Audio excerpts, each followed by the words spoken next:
présenter l'étape numéro 1. Donc, le candidat a une charge dorsale de 22 kg, plus ou moins 500 grammes.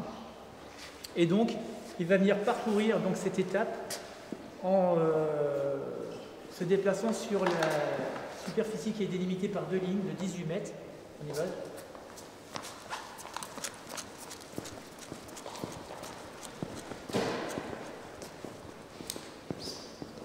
Et il va ainsi franchir donc, cette ligne de 18 mètres et venir poser au moins un pied dans cette zone qui est délimitée de 1 mètre. Il fait le retour.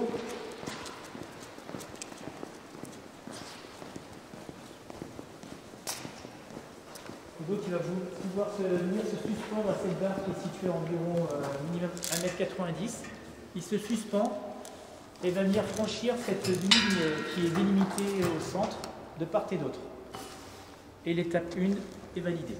L'étape numéro 2 consiste à saisir une charge de 20 kg d'une seule main et de parcourir les 18 mètres en franchissant un obstacle qui est le banc. Le candidat veillera à mettre au moins un pied dans la zone des 1 mètre. Pareil à la sortie du banc. Franchit les 18 mètres, pose la charge, change de main et réalise le parcours en sens inverse.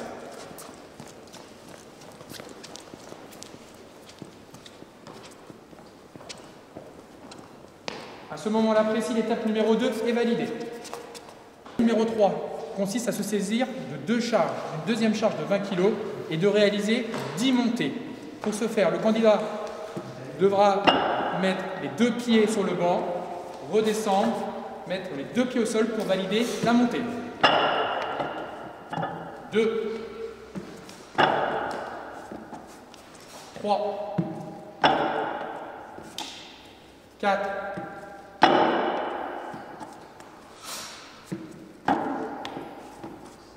6,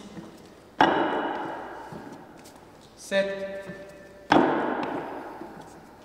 8, 9, 10. On repose une charge et on finit le parcours jusqu'au bout de la ligne. Le candidat pose la charge et l'étape est validée.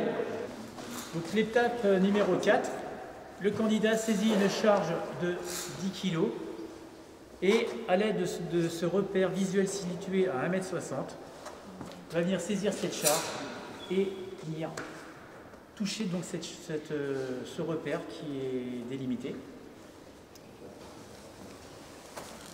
1, 2, 3, 4, 5, 6, 7, 8, 9, 10.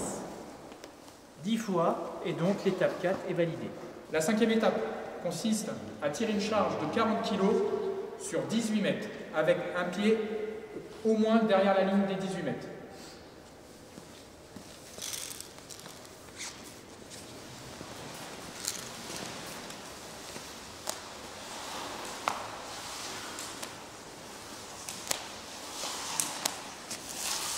La charge devra franchir totalement la ligne des 18 mètres. À la suite, le candidat saisit une sangle de 1,20 m et retraîne la charge jusqu'au bout de la piste en passant sous un tunnel de 3 mètres.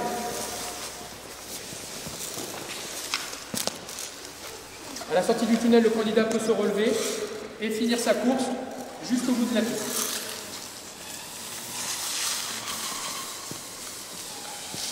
La charge doit franchir totalement. Le candidat repart et réalise le même parcours sans la charge en passant toujours sous le tunnel de 3 mètres de long.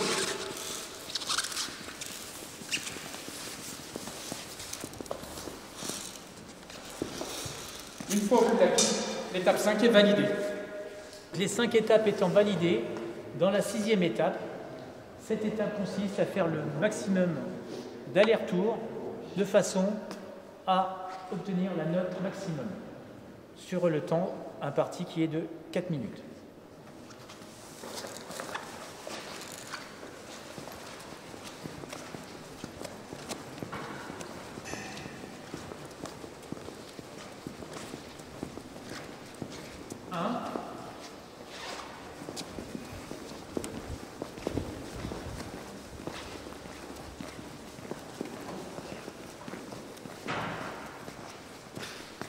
2. Donc